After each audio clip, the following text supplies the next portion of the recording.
Agora chegou a hora do nosso bate-papo do dia e hoje nós vamos falar sobre o AVC, que muita gente conhece como derrame cerebral.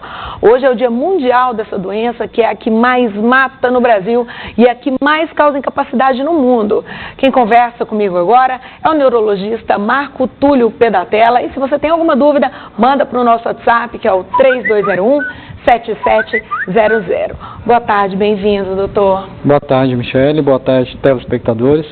Eu estava vendo alguns dados relacionados a essa ocorrência e me parece que a cada 4 pessoas, uma tem uma grande probabilidade de vir a sofrer um AVC durante a vida? Como é que é? Isso é até o lema da nossa campanha, né, desse ano, é justamente essa mudança que a gente está vendo, aumentando muito a incidência de novos casos de AVC, e hoje, 1 em cada 4 pessoas vai ter um AVC ao longo da vida. Então, a gente quer que você não seja essa próxima pessoa a ter um AVC. E como a gente poderia fazer isso? Métodos de prevenir, né? A prevenção ainda é o melhor remédio para se evitar que tenha um AVC. Como prevenir que uma pessoa venha a ter o AVC? E, então, assim, como que ele acontece no organismo da gente? Então, o AVC acontece por uma obstrução, uma interrupção do fluxo de sangue para o cérebro. Seja por uma obstrução do vaso, ou seja pela ruptura do vaso. Daí os 2 tipos de AVC que nós temos. O da obstrução, que seria o AVC isquêmico, que é mais comum, e o AVC pela ruptura do vaso, que seria o AVC hemorrágico.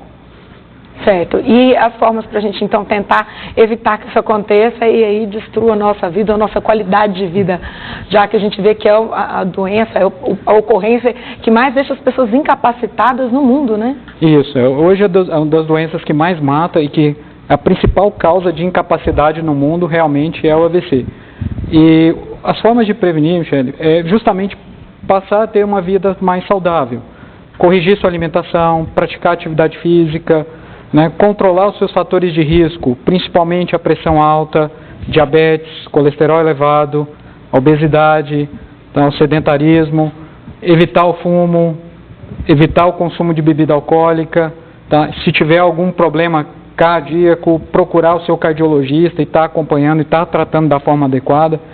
Essas são as formas que a gente tem para prevenir. Pois é, e que sinais a gente pode colocar aí, vamos falar assim, porque eu acho que isso é importante, que uma pessoa pode estar começando a ter uma situação dessa, pode começar a estar tendo um AVC, uns sinais para a gente ficar esperto.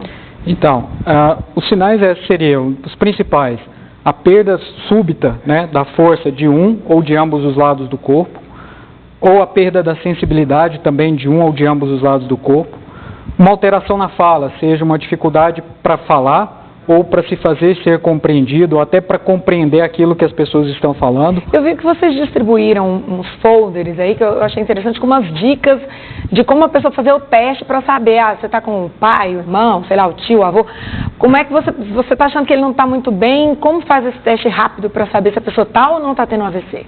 Isso, a gente fez até uma trocadilho aí com a palavra SAMU, né? E onde a gente pede para a pessoa, né, o S do SAMU, para dar um sorriso, e a gente observa se essa pessoa tem algum desvio da boca, né, se a boca está torta. Pede para a pessoa sorrir. Se o sorriso está torto, é um sinal de que pode estar acontecendo esse problema. Isso, um dos sinais. O que mais? O A de abraço, né, pede para a pessoa te dar um abraço, então se ela não conseguir levantar os braços, ou ela levantar e logo deixar cair, já é um sinal também que... Porque ela perde a força. Que ela perde a força. O M já é um trocadilho de cantar uma música, né? Pede para ele cantar uma música. Se ele não consegue nem entender o que você está falando, que você está pedindo para ele, ou se ele não consegue cantar, ou se canta totalmente desarticulada a música, também é um sinal de alerta. E aí o U, que vem da urgência, né? Ou seja, teve esses sinais aí, chama o SAMU. Chama o SAMU, 192 na hora. Tá, e acontece também de, às vezes, alguma pessoa ser acometida, ter um AVC e não saber nem que teve, doutor? Tá, às vezes dependendo do tamanho do AVC, dependendo da localização onde for, às vezes a sequela pode ser muito transitória, ele recuperar muito rápido. E aí, às vezes, quando vai fazer um outro exame de imagem para investigar algum outro problema, vê que teve uma lesão pequena, um AVC pequeno. Mas a grande maioria dos casos acaba tendo sim uma repercussão, uma alteração clínica mesmo no exame.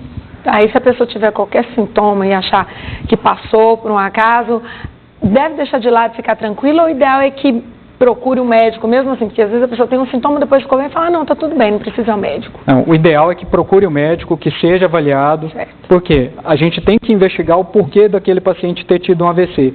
E aí, fazer os exames, fazer a investigação, começar o tratamento correto para evitar que ele tenha um novo evento, tenha um novo AVC.